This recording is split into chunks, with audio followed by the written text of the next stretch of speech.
اللہ تبارک و تعالیٰ کے بابرکت نام سے ابتدا ہے جو دلوں کے رازوں سے خوب واقف ہے۔ السلام علیکم دوستو، welcome on S G A stories. کہتے ہیں کہ شہر بغداد کی پر رونق شاہراہوں پر لوگ اپنی زندگی کے کام نپٹانے میں مصروف تھے، اور دوسری طرف ایک کمرے میں ایک عورت بیٹھی مسلسل زارو قطار رو رہی تھی۔ اس عورت کا اصل نام تو خدا ہی جانتا ہے، لیکن اس کے کردار اور اس کے اخلاق کی وجہ سے سب لوگ اسے شریفہ مائی کہتے تھے۔ پورے بغداد میں اس وقت اس جیسی نیک عورت اور اس جیسی شریف عورت نہیں تھی۔ یہ عورت دوسرے لوگوں کا درد دل میں رکھتی تھی، اس وجہ سے یہ بوڑھی عورت رو کر اللہ تعالیٰ سے دعا کر رہی تھی، اے میرے پاک پروردگار، یا تو مجھے اتنی دولت عطا کر دے کہ میں تیرے سارے بندوں کی مدد کر سکوں، یا پھر مجھے ایسے واقعات اور ایسے حادثات دکھایا بھی نہ کر کہ جس سے مجھے تکلیف پہنچے۔ یہ شریفہ مائی اپنے کمرے میں بیٹھ کر اللہ تعالیٰ سے رو رو کر دعائیں کر رہی تھی کہ اسی وقت کمرے میں اس کی 10 سالہ بچی بھاگتی ہوئی آئی۔ اس کی بچی دیکھنے میں کافی خوبصورت تھی، شکل بھلی تھی، لیکن سادہ مزاجی اور سادہ لوہی نے اس بھلی شکل کے آثار کو چھپا رکھا تھا۔ یہ 10 سالہ بچی اپنے اندر اپنی ماں کے جذبات اور اپنی ماں کے کردار کا عکس رکھتی تھی۔ اس 10 سالہ بچی نے جیسے ہی دیکھا کہ اس کی بوڑھی ماں یعنی شریفہ مائی رو رہی ہے، یہ فوراً اپنی ماں کی طرف بڑھی اور اپنی ماں سے پوچھنے لگی، امی جان آپ کیوں رو رہی ہیں؟ اس کی والدہ اس سے کہنے لگی، بیٹا مجھے ان عورتوں پر رونا آتا ہے، وہ عورتیں جو روٹی کے لیے اپنا جسم بیچ رہی ہیں۔ میں اللہ تعالیٰ سے دعا کر رہی ہوں کہ اللہ تعالیٰ ہر کسی کو اتنا رزق دے کہ کوئی عورت مجبور ہو کر اپنا جسم نہ بیچے، کوئی عورت بھوک کی وجہ سے اپنی عزت پامال نہ کرے۔ پھر اس شریفہ مائی نے اپنی اس خوبصورت سی بیٹی کو ساری بات بتا دی کہ دراصل آج جب میں بازار سے آ رہی تھی تو میری نظر ایک ایسی عورت پر پڑی جو نازیبا کپڑے پہن کر بازار میں کھڑی تھی اور مختلف مردوں سے بات چیت کر رہی تھی۔ میں نے جیسے ہی اس عورت کو دیکھا تو میں کافی دیر اسے دیکھتی رہی، پھر میں نے سوچا کہ آج میں اس سے بات ضرور کروں گی، اسے پوچھوں گی کہ آخر تم یہ گناہ کا کام کیوں کرتی ہو؟ ایسی کیا مجبوری ہے کہ جس کی وجہ سے تمہیں غیر مردوں کے ساتھ ناجائز تعلقات رکھنے پڑتے ہیں؟ شریفہ مائی پھر کہنے لگی کہ تھوڑی دیر تک وہ عورت مختلف لوگوں سے بات چیت کرتی رہی، شاید وہ لوگوں کے ساتھ بھاؤ تاؤ کر رہی تھی، اپنے جسم کا بھاؤ تاؤ۔ پھر وہ عورت تھوڑی دیر بعد مایوس ہو کر وہاں سے واپس چلی گئی۔ شریفہ مائی کہنے لگی اس کے بعد میں بھی اس بوڑھی عورت کے پیچھے چلی گئی اور میں نے سوچا کہ آج جا کر میں اس کے گھر میں اس سے ملاقات ضرور کروں گی۔ شریفہ مائی کہتی ہے کہ تھوڑی دیر بعد وہ عورت اپنے گھر پہنچی اور میں بھی اللہ کا نام لے کر تھوڑی دیر بعد اس کے گھر میں پہنچ گئی۔ گھر میں پہنچ کر میں نے جب اس عورت کو دیکھا تو وہ ایک بڑی عمر کی عورت تھی، اس کا رنگ ہلکا سا سانولا تھا اور اس کے چہرے پر رسمی سی مسکراہٹ تھی۔ جب وہی عورت بازار میں کھڑی تھی تو اس قدر اس نے خود کو سجایا اور سنوارا ہوا تھا کہ اب جو عورت گھر میں موجود تھی یہ اس عورت سے بہت مختلف نظر آ رہی تھی۔ میں نے اس عورت سے پوچھا کہ کیا ہم کچھ دیر بیٹھ کے باتیں کر سکتے ہیں؟ میرے اس سوال پر پہلی بار وہ عورت میرے سامنے بول کر کہنے لگی، لیکن اس کے الفاظ اور اس کا لہجہ مجھے بہت متاثر کر گیا۔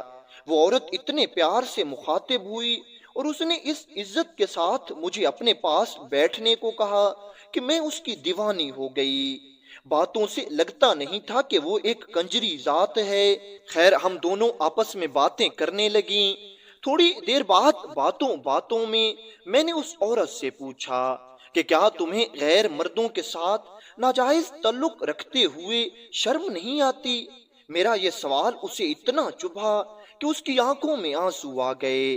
لیکن آفرین ہے اس عورت کے مزاج پر کہ اس کے ہونٹوں پر پھر بھی رسمی مسکراہٹ قائم تھی۔ ادھر میں اس کے چہرے کے یہ دو روپ دیکھ کر بالکل حیران و پریشان بیٹھی تھی کہ ایک طرف اس کی آنکھوں میں آنسو تھے اور دوسری طرف وہ ہلکی ہلکی مسکرا رہی تھی۔ کافی دیر تک میں بھی خاموش بیٹھی رہی اور وہ عورت بھی خاموش بیٹھی رہی۔ پھر تھوڑی دیر بعد وہ عورت ہماری خاموشی کو اختتام تک لے جاتی ہے اور بول کر کہتی ہے، میں تمہیں کیا بتاؤں، یہ دنیا بڑی ظالم ہے، یہاں بھیڑیاں نما مرد رہتے ہیں، وہ لوگ جو دوسرے لوگوں کے سامنے شرافت کا مکھوٹا پہنے رہتے ہیں، تنہائی میں ایسے ایسے گھناؤنے اور غلط کام کرتے ہیں کہ جنہیں دیکھ کر انسانیت شرما جاتی ہے۔ دوسری ظالمانہ بات یہ ہے کہ یہاں کے سبھی مجرم آپس میں ملے ہوئے ہیں۔ میں ان ظالموں کی فطرت سے اچھی طرح واقف ہوں۔ یہ آج سے کچھ زیادہ عرصہ پہلے کی بات ہے کہ میں ایک رئیس تاجر کے پاس کچھ مدد مانگنے کے لیے گئی۔ اس تاجر سے میں نے کہا کہ بہتر ہے آپ اللہ کے نام پر میری مدد کر دیں۔ اگر آپ اللہ کے نام پر مدد نہیں کرنا چاہتے تو میں آپ کے گھر میں کام کاج کر لوں گی، آپ کے بچوں کی روٹی پکا لوں گی، آپ کے گھر کی صفائی کر لوں گی۔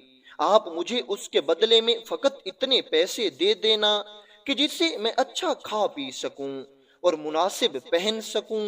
اس رئیس گدھ نما انسان نے جیسے ہی میری طرف دیکھا تو اس کی شیطانی فطرت یکدم جاگ اٹھی اور اس نے مجھے گناہ کی دعوت دی، لیکن میں نے اس کی دعوت کو اس کے منہ پر مارا اور اس کو چھوڑ کر واپس چلی آئی۔ لیکن ابھی کچھ دن ہی گزرے تھے کہ میرے دروازے پر دستک ہوئی۔ میں نے باہر جا کر دیکھا تو ایک پختہ اور پکی عمر کا شخص میرے دروازے پر کھڑا تھا اور اس کے پیچھے اس کی ایک باندی تھی جس کے ہاتھ میں کچھ کپڑے اور کھانے پینے کا سامان تھا۔ میں نے ان دونوں کو اپنے گھر میں آنے کی اجازت دی تو وہ رئیس شخص مجھ سے کہنے لگا، میں نے تمہارے بارے میں سنا ہے کہ کس طرح تم نے اپنی بھوک قربان کی ہے، اپنی آسائش اور اپنے آرام قربان کیے ہیں، لیکن گناہ کا کام نہیں کیا۔ میں تمہارے کردار سے بہت متاثر ہوا ہوں اور میں انعام کے طور پر فقط اللہ کی رضا کی خاطر تمہیں یہ کپڑے اور کچھ مال و زر دینے آیا ہوں۔ میں نے جیسے ہی اس رئیس کی یہ باتیں سنی تو میں بہت خوش ہو گئی کہ اگرچہ اس دنیا میں برے لوگ ہیں تو اچھے لوگ بھی موجود ہیں جو خود سے دوسروں کی مدد کرتے ہیں۔ اس رئیس نے مجھے وہ سامان دیا اور پھر وہاں سے چلا گیا۔ پھر تو اس رئیس کا یہ معمول بن گیا تھا کہ وہ ایک چند دنوں کے بعد میرے ہاں چکر لگاتا اور اگر میری کوئی ضرورت ہوتی تو وہ پوری کرتا۔ جتنی بار وہ میری مدد کو آتا اتنی بار اس کی عزت میری آنکھوں میں بڑھ رہی تھی۔ خیر یوں ہی دن گزر رہے تھے۔ پھر ایک بار وہ رئیس تاجر میرے پاس آیا اور اس نے مجھے ایک خاص چمکتی ہوئی انگوٹھی دی اور وہ مجھے کہنے لگا کہ یہ انگوٹھی اپنے پاس سنبھال کر رکھنا، اور اس بار اس نے مجھے 1000 اشرفیاں بھی دیں۔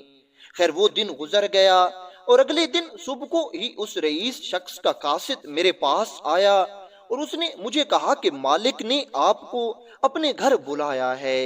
میں نے کچھ نہیں سوچا اور میں اس قاصد کے ساتھ اس رئیس شخص کے گھر چلی گئی۔ جب اس کے گھر جا کر میں نے دیکھا تو اس کے گھر میں قاضی کچھ سپاہیوں کے ساتھ آیا ہوا تھا۔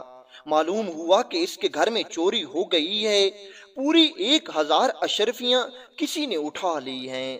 جیسے ہی میں اس کمرے میں داخل ہوئی تو وہ رئیس شخص قاضی سے کہنے لگا، قاضی صاحب مجھے 1000 اشرفیوں کا دکھ نہیں، میرے پاس دولت ڈھیر ساری ہے، لیکن مجھے اس بات کا دکھ اور افسوس ہے کہ آپ نے جو انگوٹھی مجھے تحفے کے طور پر دی تھی، آپ کا دیا ہوا تحفہ بھی انہی اشرفیوں میں تھا۔ کسی وجہ سے میں نے وہ آپ کی دی ہوئی انگوٹھی اتار کر ان اشرفیوں میں رکھی اور وہ اشرفیاں اور وہ انگوٹھی کوئی چور لے گیا ہے۔ میری سمجھ میں کچھ نہیں آ رہا تھا۔ تھوڑی دیر بعد اسی قاصد نے مجھے کہا، بی بی جی مالک نے آپ کو فلاں کمرے میں ٹھہرنے کا حکم دیا ہے، آپ یہاں نہیں ٹھہر سکتی۔ میں نے جیسے ہی اس قاصد کی بات سنی میں اپنے ہوش میں آئی اور اس کے پیچھے چل پڑی۔ وہ مجھے ایک خاص کمرے میں لے گیا۔ اس کمرے میں ایک عجیب طرح سے خوشبو آ رہی تھی اور پوری طرح سے وہ سارا کمرہ سجا ہوا تھا۔ دیر بعد وہ رئیس شخص میرے پاس آیا اور مجھ سے کہنے لگا، آج قاضی میرے گھر میں آیا ہوا ہے اور میرے گھر میں ہوئی چوری کی تحقیق کر رہا ہے۔ تھوڑی دیر خاموش رہنے کے بعد پھر وہ رئیس شخص کہنے لگا، تم شکر پڑھو کہ میں نے ابھی تک تمہارا نام تک نہیں لیا، لیکن میں اس بات کا وعدہ نہیں کرتا کہ میں تمہارا نام نہیں لوں گا جب تک کہ تم میری ایک بات نہیں مان لیتی۔ میں جو پہلے بھی حیران اور پریشان بیٹھی تھی، اس رئیس شخص کی یہ باتیں سن کر میرا دماغ پوری طرح سے گھوم گیا۔ میری سمجھ میں کچھ بھی نہیں آیا اور میں نے ٹوٹے پھوٹے الفاظ میں فقط اتنا پوچھا، آپ میرا نام کیوں لیں گے؟ تو وہ رئیس شخص کہنے لگا، دراصل قاضی اور میرے اچھے تعلقات ہیں اور انہی تعلقات کی بنا پر قاضی نے مجھے ایک انگوٹھی تحفے کے طور پر دی ہے۔ اب قاضی اپنی انگوٹھی کو اچھی طرح پہچانتا ہے اور میں نے قاضی کو یہ بھی کہہ دیا ہے کہ وہ انگوٹھی بھی چور لے گیا ہے اور 1000 اشرفیاں بھی چور کے پاس ہیں، اور یاد ہے کل جو انگوٹھی میں نے تمہیں دی تھی وہ انگوٹھی قاضی کی دی ہوئی ہے اور میں نے 1000 اشرفیاں بھی تمہیں دی تھیں۔ اگر میں نے قاضی کو یہ کہہ دیا کہ مجھے تم پر شک ہے اور تمہارے گھر کی تلاشی لی جائے تو تمہارے گھر سے 1000 اشرفیاں بھی برآمد ہوں گی اور وہ انگوٹھی بھی برآمد ہوگی، لیکن میں ایسا نہیں کروں گا، قاضی کے سامنے تمہارا نام نہیں لوں گا۔ ہاں، لیکن تمہیں بھی اس الزام سے بری ہونے کے لیے میرا ایک کام کرنا ہوگا۔ میں اس رئیس شخص کی یہ باتیں سن کر پوری طرح سے حیران و پریشان اور مدہوش بیٹھی تھی۔ میرے وہم و گمان میں بھی یہ بات نہیں تھی اور نہ ہی میں نے اس رئیس کے ہاں سے کوئی چوری کی تھی۔ یہ رئیس دراصل مجھ پر الزام لگا رہا تھا۔ خیر، میں نے اپنی ہمت جٹائی اور اس رئیس سے پوچھا، اچھا آپ مجھے بتائیں کہ آپ کا کون سا کام مجھے کرنا ہوگا؟ آخر میں آپ کے لیے ایسا کون سا کام کر سکتی ہوں؟ اتنا سنتے ہی وہ رئیس خوش ہو کر کہنے لگا، تمہیں میری ہوس پوری کرنی ہوگی۔ میں نے یہ سنا تو میرے پیروں کے نیچے سے پوری طرح سے زمین نکل گئی۔ میں نے کبھی اس رئیس کے بارے میں یہ سوچا بھی نہیں تھا۔ میں تو اس رئیس کو اپنا مسیحا سمجھتی تھی اور یہ ظالم نکلا۔ دراصل یہ بھی ایک طرح سے اپنا مقصد نکال رہا تھا۔ میں نے سوچا کہ وہ پہلا رئیس شخص جس نے میری مدد نہیں کی تھی اور مجھ سے میرا جسم مانگا تھا، اس رئیس شخص اور اس رئیس میں فقط اتنا فرق ہے کہ اس نے شروع میں جسم مانگ لیا تھا اور یہ آخر میں جسم مانگ رہا ہے۔ میں یوں ہی اپنے خیالوں میں کھوئی ہوئی تھی کہ اس رئیس شخص کی آواز نے مجھے ایک بار پھر چونکا دیا اور وہ کہنے لگا، تم نے میری بات کا جواب نہیں دیا، کیا تم میری بات ماننے کو تیار ہو یا میں قاضی کے سامنے اپنا شک ظاہر کروں؟ اس رئیس شخص کے اس سوال پر میں پوری طرح سے ڈر گئی، کیونکہ میں جانتی تھی کہ اگر اس رئیس نے مجھے قید کروا دیا تو پھر خدا معلوم مجھے کب آزادی نصیب ہوگی، کیونکہ میرا تو یہاں کوئی جاننے والا بھی نہیں۔ دوسرا، اس رئیس شخص کے مجھ پر احسانات بھی بہت تھے، اس لیے میں خاموش ہو گئی اور میں اس رئیس شخص سے کہنے لگی، ٹھیک ہے، میں آپ کی بات ماننے کے لیے تیار ہوں، لیکن آج مجھے گھر جانے دیں، کل میں خود آپ کے گھر آؤں گی اور پھر آپ جو کرنا چاہیں کر لیں، میں کوئی مزاحمت نہیں کروں گی۔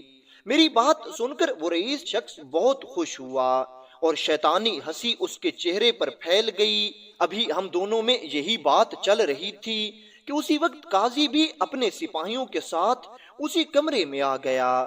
قاضی اور اس رئیس شخص کے درمیان باتیں ہونے لگیں۔ اب خدا معلوم ان دونوں نے کیا باتیں کی۔ اگرچہ وہ دونوں اونچی آواز میں باتیں کر رہے تھے، لیکن میرے دل و دماغ میں اس رئیس شخص کا منافقانہ چہرہ چل رہا تھا۔ میں سوچ کے سمندر میں غرق کھڑی تھی، اس لیے مجھے ان کی باتوں کی کچھ سمجھ نہ آئی۔ تھوڑی دیر بعد وہی قاصد مجھے وہاں سے اپنے گھر تک لے آیا۔ اب اس طوائف کی آنکھوں میں آنسو تھے، یہ بہت ہی اداس ہو گئی تھی۔ تبھی اس کی اداسی میں خلل اس کی خادمہ کی آواز نے ڈالا اور اس کی خادمہ اسے کہنے لگی، مالکن آپ کے لیے چائے تیار ہے، اگر آپ اجازت دیں تو میں یہاں لے آؤں۔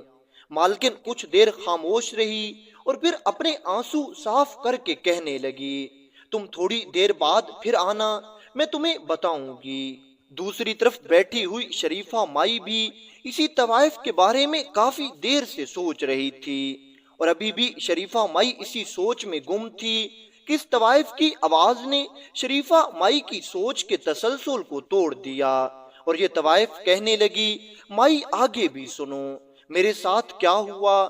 پھر یہ طوائف شریفہ مائی سے کہنے لگی، جب میں اس رئیس کے ہاں سے واپس اپنے گھر میں آئی تو میں سارا دن اور ساری رات اسی رئیس شخص کے بارے میں سوچتی رہی۔ آخر کار میں نے یہ فیصلہ کیا کہ میں اس رئیس کی بات مان لوں گی، اور جیسا وہ کہے گا میں ویسا ہی کروں گی۔ ایک تو میں قید سے ڈر رہی تھی، دوسرا میں یہ بھی سوچ رہی تھی کہ اگر اس رئیس شخص نے مجھے قید میں ڈلوا دیا اور اس کے قاضی کے ساتھ تعلقات ویسے بھی بہتر ہیں، تو اس نے اگر قید میں زبردستی میرے ساتھ گناہ کر لیا تو پھر میں کیا کروں گی۔ اس لیے میں اس کے ساتھ گناہ کرنے پر راضی ہو گئی، کیونکہ میں چاہتی تھی کہ کم از کم میں اس طرح آزاد تو رہ لوں گی، جیل کی سختیوں سے تو بچ جاؤں گی۔ میں سوچ رہی تھی کہ اس طرح میں ایک ہی مرد کے ساتھ گناہ کروں گی، اور اگر وہ رئیس اپنی ضد پر آ گیا تو وہ نہ جانے جیل میں کتنے لوگوں کے ساتھ میری بدکاری کروائے گا۔ پھر یہی سوچ کر نہ جانے کب مجھے نیند آئی۔ اگلے دن جیسے ہی میں اٹھی تو رئیس کا قاصد مجھے لینے کے لیے آیا ہوا تھا، اور وہ مجھ سے کہنے لگا، مالک نے آپ کو یاد کیا ہے، اور مالک کہہ رہا تھا کہ خوب سج سور کر اور تیار ہو کر آنا۔ میں نے قاصد کی بات سنی اور میں ذہنی طور پر تیار تھی، اس لیے میں نے خود کو سوارا اور سجایا اور اس قاصد کے ساتھ اس رئیس شخص کے محل کی طرف چل پڑی۔ میں اس رئیس شخص کے گھر گئی۔ اس ظالم رئیس شخص نے میرے ساتھ بدکاری کی، اور پھر آخر میں مجھے کچھ انعام کے طور پر دولت بھی دی اور مجھے واپس اپنے گھر بھیج دیا۔ اب تو یہ سلسلہ یوں ہی چل پڑا تھا، جب اس رئیس شخص کا دل چاہتا وہ مجھے اپنے گھر بلاتا اور میرے ساتھ بدکاری کرتا، اور پھر مجھے کچھ دولت دے کر اپنے گھر بھیج دیا جاتا۔ یوں ہی آہستہ آہستہ دوسرے لوگوں کو بھی اس بات کی خبر ہو گئی، اور دوسرے لوگوں کے ساتھ بھی میں بدکاری کرنے لگی۔ دوسرے لوگوں سے بھی میں رقم لیتی اور ان کے ساتھ بھی راتیں رنگین کرتی۔ اب اس طوائف کی آنکھوں میں مسلسل آنسو تھے اور یہ مسلسل رو رہی تھی۔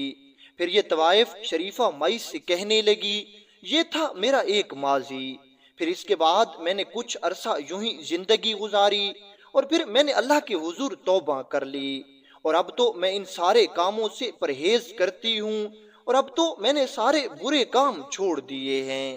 اب تو میں نے جتنی دولت اکٹھی کی تھی وہ ساری اللہ کے راستے میں خرچ کرتی ہوں۔